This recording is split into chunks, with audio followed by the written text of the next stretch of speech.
marketing de influência, ele é cofundador da Basemaker, sendo pioneiro em campanhas de marcas com influenciadores utilizando first party data. Além disso, também é membro da diretoria executiva da PP Brasil. Eu chamo aqui Lucas Bundira, é isso? É o famoso Lucas? Boa palestra.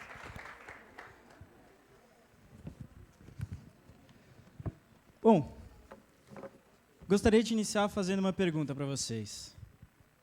Quem daqui segue pelo menos um influenciador ou criador de conteúdo nas redes sociais? Levanta a mão. Pelas respostas, é inegável que a gente está vivendo a era de ouro de um novo mercado. Um mercado que pode ser considerado um universo. E vocês ainda vão entender o porquê. Mas esse mercado se chama Creator Economy. E hoje nós viemos aqui trazer um retrospecto e apresentar as novas tendências desse mercado, que é uma economia incrível que vem revolucionando a forma como a gente consome conteúdo e faz publicidade atualmente. Bom, e falando em tendência, a WGSN, que é referência global em estudos de tendências do mundo, já afirmou que a Creator Economy não é mais um fenômeno emergente. Ela veio para ficar e está alimentando o marketing de produtos e marcas mais do que nunca. E a prova disso é que, hoje, a Creator Economy é um mercado avaliado em mais de 100 bilhões de dólares. Nós contamos com mais de 200 milhões de creators em todo o mundo e 18 startups de Creator Economy nos últimos 3 anos atingiram o status de unicórnios, ou seja, avaliados em mais de 1 bilhão de dólares.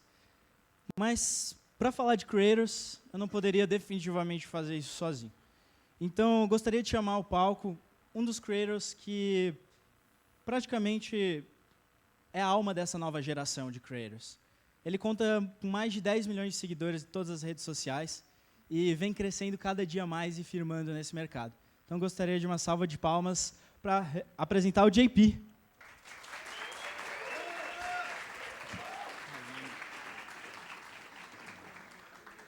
Aí, depois dessa apresentação ilustre aí do Lucas, que aumentou meu ego em 130%. Mas, gente, no final do dia, eu sou só mais um TikToker que não começou a fazer live de NPC ainda e nem se rendeu às dancinhas. Então, estamos meio caminho andado. Mas, falando sério, gente, eu sou apenas um pequeno microcosmo dentro desse mundo imenso que é e que se tornou a Creator Economy. Salve, meu nome é JP, eu trabalho como criador de conteúdo e hoje eu vou falar um pouquinho sobre Creator Economy. O que é, afinal, então, Creator Economy? Bem, é um ecossistema que indivíduos criam e monetizam em cima do conteúdo digital. Isso parte desde do criador de conteúdo, micro criador de conteúdo, lá no interior do Alagoas, que faz permuta com uma pizzaria, até a Virgínia, postando 25 reels iguais, com a mesma música, para impulsionar o Zé Felipe. Mas isso também está baseado em dados, tá? O Brasil é o país que mais consome criadores de conteúdo e que mais influenciam criadores de conteúdo dentro do momento de decisão de compra. 45% das pessoas disseram já ter comprado produtos promovidos por celebridades ou influenciadores. Mas isso não pode ter sido do nada, não é mesmo? Porque eu, quando tinha 12, 13 anos, em 2014, não me considerava um criador de conteúdo que participava do Creator Economy. Eu me considerava um molequinho que fazia videozinho para a internet. Então, alguma coisa teve que acontecer aqui no meio para a gente começar a levar esse mercado a sério. E hoje, eu, em conjunto com o Lucas, vamos falar de algumas tendências que acabaram trazendo o Creator Economy à boca do povo e se tornando o mercado que mais cresce hoje em dia. Bem, primeiro, alcance. O poder dos vídeos curtos. Isso é o que mais, para mim, pessoalmente, é o que mais conversa comigo. E, para falar a verdade, gente, eu menti para vocês, tá? Meu nome não é JP, meu nome é João Pedro. João Pedro é um nome que está no meu RG, João Pedro é um nome que está no meu CPF, que vai estar no meu CNH quando eu passar na prova. Mas JP é quem eu sou, no que eu acredito, o que eu me tornei como criador de conteúdo. E isso, essa mudança do João Pedro para o JP tem muito a ver, inclusive, com a mudança mercadológica dos vídeos longos para os vídeos curtos. Isso aqui é através da vida. Aqui, ó. Eu sempre gostei de produzir conteúdo, Sempre botei a cara a tapa. O meu sonho era querer ser youtuber. Eu queria crescer como youtuber, transformar isso na minha profissão efetivamente. Mas a barreira de entrada do YouTube era muito alta em 2016 e 2017. Para você encontrar um criador de conteúdo, você tinha que ou pesquisar ele, ou ser recomendado. Ou seja, o criador de conteúdo tinha que correr atrás do consumidor, e não o oposto. E isso criava uma barreira de entrada. E eu tive dificuldade de crescer. A grande diferença foi em 2018, quando surgiu o TikTok, que prometia um ambiente de comunidade e trouxe. Revolucionou o ambiente da música, através de disponibilizar para criadores de conteúdo utilizarem música com copyright dentro dos seus conteúdos. Mas a principal revolução foi o algoritmo, que trouxe um alcance orgânico a criadores de conteúdo, que nem eu, que tinham dificuldade de crescer em outras plataformas. Qual foi o resultado? Bem, 500 mil seguidores em 1 mês, 1 milhão em 2 meses verificado, e 4 milhões em 5 meses. E hoje em dia eu conto com mais de 10 nas redes sociais. Eu não falo isso para me gabar. Eu falo isso porque essa plataforma nova e os vídeos curtos trouxeram essa oportunidade para diversos criadores de conteúdo que antes não tinham. E eu falo isso, inclusive, olhando para alguns deles agora na plateia. E eu vou comparar isso com 2005. Jack Dorsey criou o Twitter. E tinha um limite de 140 caracteres na época, que era um limite puramente técnico, por causa do SMS. Então, a competição direta era o quê? Era os blogs. Você tinha que condensar 2, 3 páginas de blog em 140 caracteres. Que loucura, como é que isso vai dar certo? Bem, o que isso fez? Democratizou a comunicação, facilitou o acesso à informação. Resultado? Os blogs caíram 80% em popularidade, e o Twitter foi recentemente vendido por 44 bilhões de dólares, e nem sequer se chama Twitter mais. Mas, JP, você não vivenciou isso. Eu concordo, você que era eu em 2008. Eu não vivenciei isso, mas estou vivenciando outra transição, que é a transição dos vídeos longos para os vídeos curtos. E por que isso importa? Bem, a cada $1 investido, 6 voltam, um ROI absurdo dentro do mercado. Democratiza a comunicação, qualquer pessoa com o celular no bolso, que entende os fundamentos, que entende com quem tem que comunicar e com quais redes sociais utilizar, às vezes consegue ter um alcance maior do que uma emissora. E 99% na vertical, e cada vez mais os vídeos sendo incluídos nessa estatística. Isso, em resultado, 600 mil creators no Instagram. Em 2018, pulando para 30 milhões. Ou seja, aumentou a oferta de criadores de conteúdo. Temos muitos criadores de conteúdo. E isso trouxe diversos fatores. Principalmente uma tese, que eu acho muito interessante, que o Lucas vai me ajudar agora a explicar, que é a fragmentação do watch time. Bom, então vamos lá. Já começo explicando que a fragmentação do watch time é um termo complexo, mas vai ser tranquilo de explicar, tá bom? Mas bem, antes a gente tem que falar sobre creators. O JP já falou bastante sobre. Mas os creators sempre existiram. Eles eram os poetas, os rapsodos, lá na Grécia Antiga, escrevendo e recitando poesias épicas em celebrações. Eles já foram também os radialistas, ou atrizes, atores de novela, jornalistas. Em suma, os creators são todos aqueles que trazem entretenimento, informação e, de certa forma, uma quebra, um alívio na rotina conturbada de milhares de pessoas. Mas, especificamente na Creator Economy, os creators que a gente trabalha são esses, aqueles que estão dentro das plataformas digitais. E eles iniciaram um momento de descentralização da cultura de criação de conteúdo. Porque, a partir do momento que surgiram essas plataformas, praticamente qualquer pessoa poderia virar um criador de conteúdo. Isso revolucionou toda a indústria, principalmente a de publicidade hoje em dia. Esses creators são aqueles que falam sobre física quântica, ou aqueles que fazem react de vídeos de casas, ou até mesmo aqueles que vão de terno rosa com 10 amigos para assistir Barbie. Isso é o nosso caso. Mas, especificamente, hoje eu vou falar de uma plataforma, que é o YouTube. O YouTube é considerado a plataforma que deu início à Creator Economy. Por alguns motivos, mas principalmente pelo fato de que foi a plataforma que popularizou a inserção e a monetização de anúncios dentro dos vídeos. E isso fez com que os creators pudessem monetizar nativamente com seus próprios vídeos. Dentre outras coisas, como propriamente a descentralização, oportunizando diversos creators a criar conteúdo. E, bem, eu trouxe primeiro uma timeline das grandes eras do YouTube. Primeiramente, o YouTube foi fundado em 2005. E logo em 2006 a gente teve a era do humor. Era um momento que vídeos de animais engraçados, vídeos de pessoas engraçadas, ou vídeos até de pegadinhas bombavam demais. Charlie Bit My Finger, dentre outros. Em 2009, principalmente com a ascensão da Vevo, a gente teve uma era que foi muito marcada pelas músicas. Então, nós tínhamos videoclipes de artistas bombando, covers musicais. Isso era o que tinha no YouTube em 2009. Fora que foi nesse momento que a gente começou a ter os primeiros creators, de fato, no Brasil. Em 2011, a gente partiu para uma era de tutoriais. Era o momento que você ia no YouTube para pesquisar como consertar uma coisa, como fazer uma coisa, como aprender alguma coisa. Manual do Mundo começou nessa época, por exemplo, aqui no Brasil. Mas foi em 2012 que, de fato, dá para se considerar que a Creator Economy nasceu. Aqui no Brasil, pelo menos. Lá fora foi um pouco antes, mas em 2012, no Brasil, a gente teve a era dos games. Foi quando jogadores que estavam em suas casas começaram a fazer gameplays de jogos. Isso começou a bombar. E aí a gente teve a primeira grande ascensão dos creators, que veio a ter um boom em 2013 com a era dos vlogs. Então, fax, vídeos de tags, vídeos de maquiagem. De 2013 até 2016, o YouTube foi muito focado nisso. Agora, a partir de 2016, a gente teve um problema, mas eu já explico um pouco sobre isso. Em 2016, a gente começou a era das produções, em que vídeos eram muito mais bem produzidos e tinha um orçamento muito mais alto de produção. Aqui no Brasil, a gente pode citar o exemplo do Castanhari, que cada vídeo custava uma bolada, mais de 40 mil reais para ser produzido. E hoje, a gente teve a era dos podcasts, que se perpetua, e estamos vivendo, nesse momento, a era dos shorts. Mas por que eu falei que é um problema? Vejam bem, nessa época, 2006, até mais ou menos 2015, 2016, a gente tinha uma barreira de entrada muito baixa no YouTube, porque praticamente qualquer pessoa poderia produzir conteúdo. A barreira de entrada era baixa porque os conteúdos eram muito caseiros, e os equipamentos de gravação eram muito simples.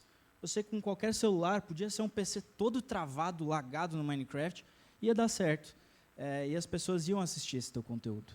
Mas, a partir dessa época, a gente começou a ter uma transição. A barreira de entrada do YouTube começou a crescer demais. Então, para você entrar no YouTube nessa época, já era necessário um equipamento muito mais alto, muito mais de qualidade para produzir esses conteúdos. Senão, o público mesmo não trabalhava, não assistia mais seus vídeos. Ele exigia que você tivesse essa qualidade, esses conteúdos super bem produzidos. E, voilá, nessa época que surgiu o tal do TikTok. E vejam bem, o TikTok surgiu com uma premissa muito similar a como era o YouTube antigamente. O TikTok surgiu com uma predominância de barreira de entrada muito baixa. Qualquer pessoa poderia produzir conteúdo, porque eram conteúdos muito caseiros, e equipamentos de gravação super simples. Com um celular, você conseguia fazer um vídeo, seja de dancinha, seja um vídeo com uma música, seja um vídeo contando uma história. Então, percebam que são ciclos que estão se repetindo com o passar do tempo. Mas, para todo ciclo, existe uma mudança. Cada ciclo é diferente. E o JP falou que a diferença agora é que antes a gente tinha vídeos longos, hoje vivemos um momento de vídeos curtos. É mais ou menos isso que eu quero falar, só que numa linha um pouco diferente. Mas eu quero que vocês percebam a gente vivenciou realmente ciclos. Antigamente, o YouTube tinha uma barreira de entrada muito baixa. Essa barreira de entrada começou a crescer demais, e foi nesse momento que os creators se forçaram a ir para uma nova plataforma, que foi o TikTok, que vinha com a mesma premissa do YouTube antigamente, barreira de entrada baixa e equipamento de gravação simples, conteúdo caseiro. Pois bem, mas antes de falar qual foi a grande diferença dessa era, desse ciclo do YouTube para o ciclo do TikTok, preciso brifar vocês de uma coisa muito importante. A gente está falando de Creator Economy, uma economia. Para toda economia, nós temos uma moeda de troca. E qual é a moeda de troca da Creator Economy? Pois bem, é o Watch Time. Watch Time é a moeda de troca da Creator Economy. Basicamente, ela é o tempo que cada usuário passa assistindo seu vídeo. Ela é essencial tanto para os creators, como métricas de avaliação, de mensuração de resultados, de relevância do seu conteúdo, mas também é essencial para marcas e para as próprias plataformas. As plataformas vendem esse watch time para as marcas, para que elas possam inserir publicidade dentro do conteúdo dos creators. E é dessa forma que os creators monetizam. Pois bem, e as marcas também podem fazer essa troca de watch time com os próprios criadores de conteúdo por meio das publis. Então, agora vamos, sim, falar de fragmentação de watch time. O que aconteceu na transição do YouTube para a transição do TikTok? A gente teve uma fragmentação desse watch time no consumo de conteúdo por meio dos usuários.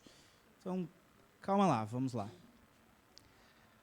O brasileiro médio gasta mais ou menos 100 minutos por dia assistindo vídeos nas plataformas digitais. Pois bem, se a gente avaliar o mercado de criação de conteúdo aproximadamente entre os anos de 2012 e 2016, nós tínhamos essa configuração de fragmentação desses 100 minutos. Então, nós tínhamos vídeos longos, então vídeos de 10 minutos desses creators, e eles eram divididos em mais ou menos 10 creators. Então, o usuário final, basicamente, assistia esses 100 minutos por dia, ele fragmentava em vídeos de 10 minutos. Então, no final do dia, ele acabava assistindo mais ou menos uns 10 creators. O que aconteceu hoje em dia?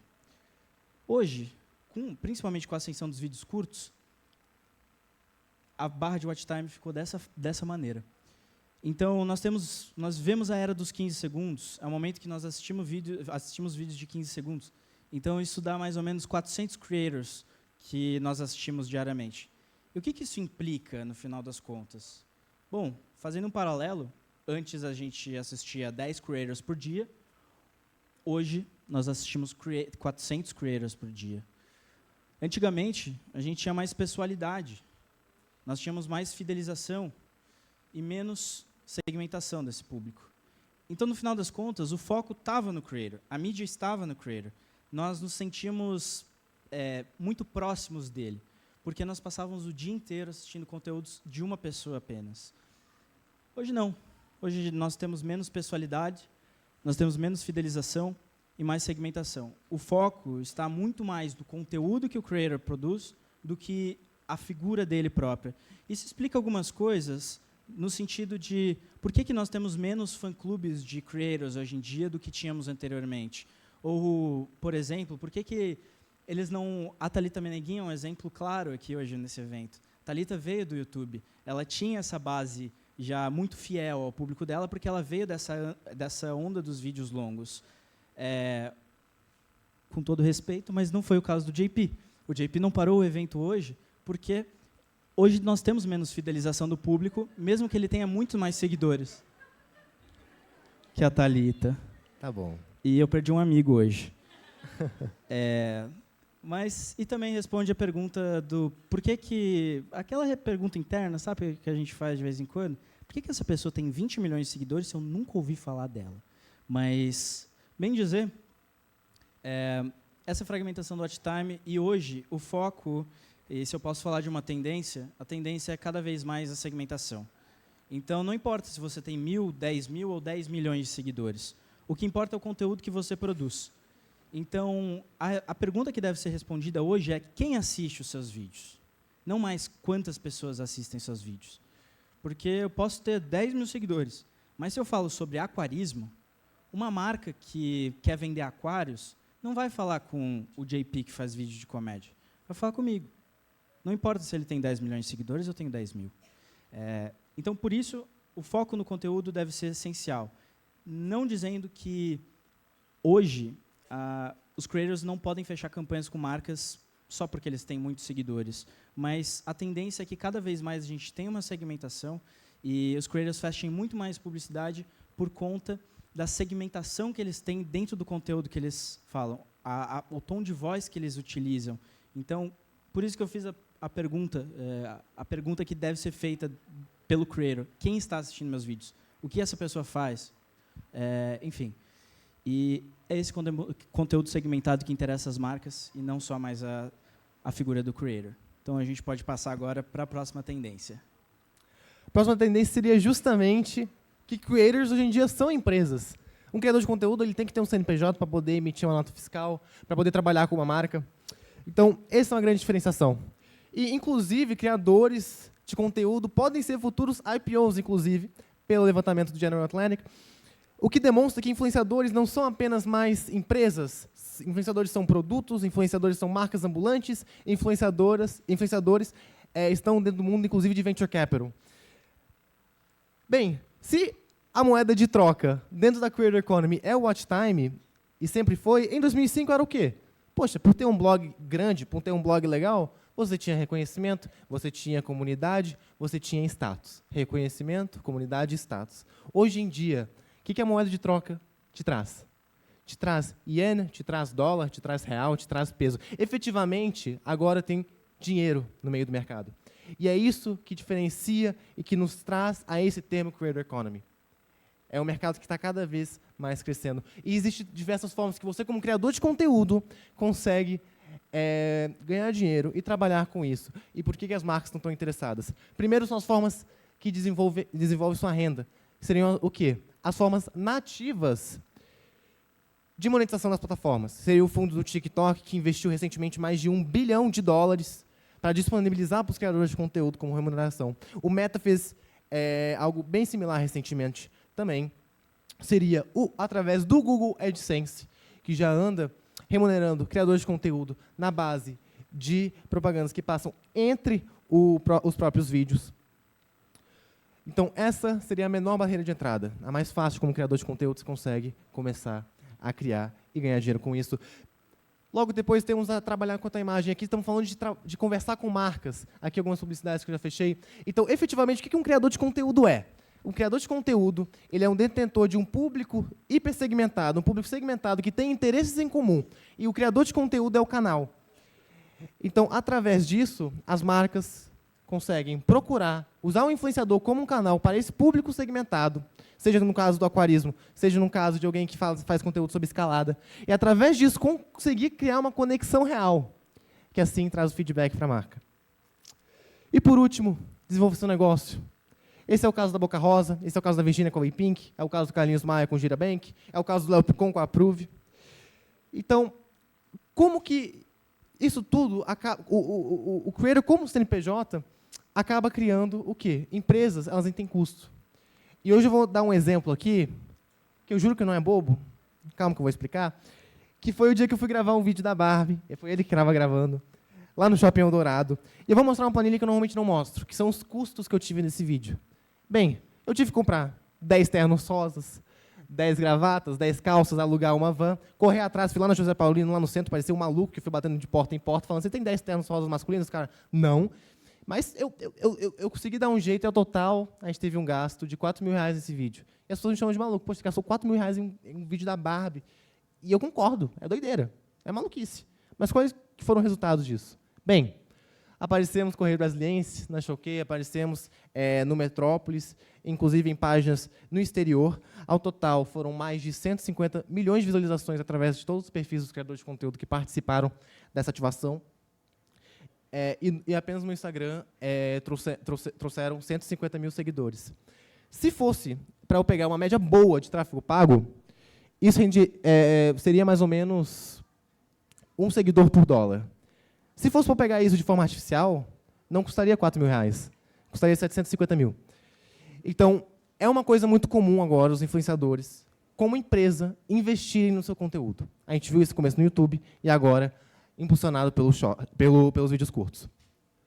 MrBeast, 3,5 milhões, apenas em um vídeo, que seria o vídeo que limitava o Squid Game. Isso é maior do que o investimento de todos esses filmes, mas não de todos os filmes independentes, todos os filmes em conjunto. Então, agora a gente está vendo essa revolução cada vez mais à tona. E se tem esse crescimento de criadores de conteúdo, também tem o crescimento das plataformas. Hoje em dia tem mais de 20 plataformas com milhares de usuários em qual a gente consome conteúdo. Temos o TikTok, temos o Instagram, temos o YouTube com principais players, cada um com sua forma diferente. O TikTok é alcance, o TikTok é instantâneo, o TikTok é autenticidade.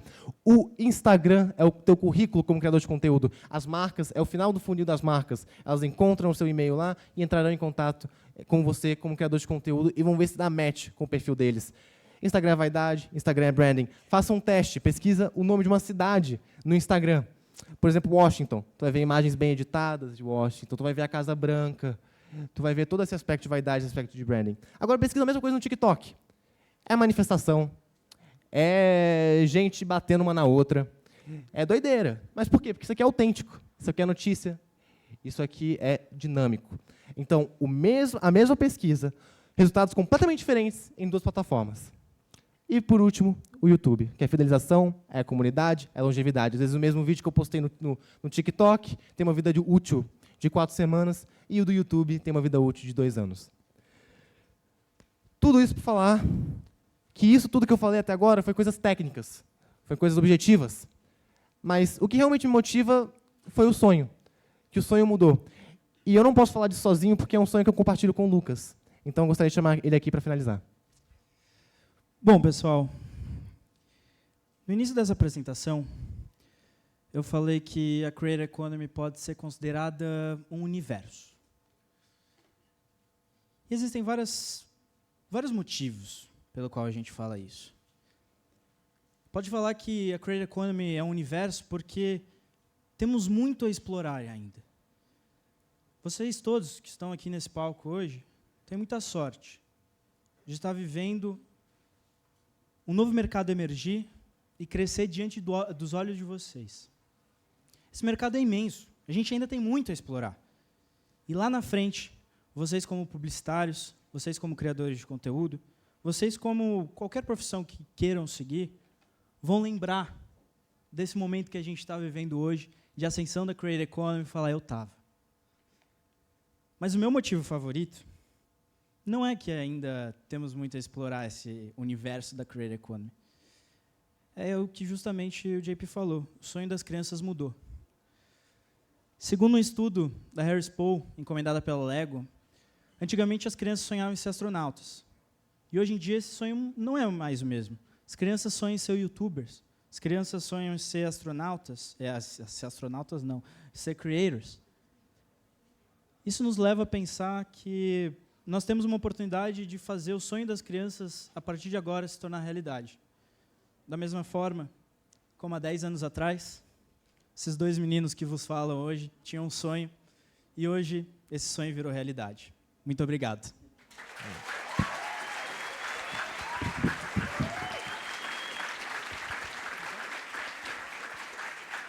Obrigado, gente. Vamos lá.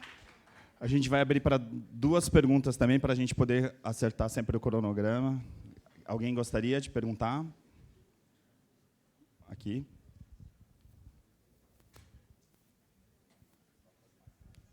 Oi, gente. Eu sou a Gabi.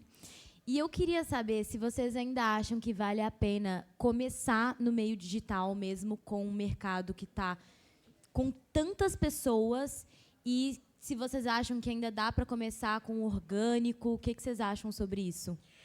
Eu acredito que não existe um momento melhor. Porque qual que é a verdade? Essa estatística continua subindo. Cada vez temos mais creators. E tem um shift, agora que está acontecendo, principalmente na parte de mercado, que é o quê? As marcas estão procurando os micro e os médios influenciadores cada vez mais. Porque é isso que traz conversão no final do dia. Claro, se tu quer awareness, tu pega um criador de conteúdo grande. Mas, por essa proliferação e por ter criadores de conteúdo de tantos segmentos diversos, isso é uma grande oportunidade para as marcas conversar exatamente com o público que elas desejam conversar. Então, na verdade, acho que é o oposto. Acho que agora é o momento de começar. Agora é o momento de achar um nicho específico que interessa as marcas e poder dialogar com eles. Deixa eu falar uma coisa muito curiosa. Para responder a tua pergunta. Essa foto aqui de 2012 foi quando eu criei um canal com o meu melhor amigo, que está aqui na plateia, inclusive. Oi, Bruno. E naquela época, quando a gente começou a criar conteúdo em 2012, a gente já pensava, pô, perdemos um time. Não dá mais. Primeiro, a gente não ia claramente bombar com essa cara. Mas, na época, a gente pensava, pô, já perdemos o time. Se a gente continuasse desde aquela época, se a gente não tivesse parado. Então, o melhor dia para começar é ontem. Eu achei que era o final também, quando eu comecei a fazer TikTok em 2019. Porque eu estava tentando fazer YouTube por 5 anos e não deu certo. Eu falei, pô, já vou desistir, cara. Mas, enfim, aí eu tenho uma história, mas acho que é para outro dia. Legal. Ó, como os 2 responderam, eu também vou fazer a mesma coisa que no painel anterior. Quem tiver perguntas para eles diretamente, a gente faz na sequência ali, para a gente não atrasar, que o pessoal da Porta dos Fundos já está engatilhando ali. Já está na Porta dos Fundos. Eles são muito pontuais. Então, a gente já volta. Obrigado. Uma salva de palmas para eles mais uma vez. Presentinho. Presentinho agora ali.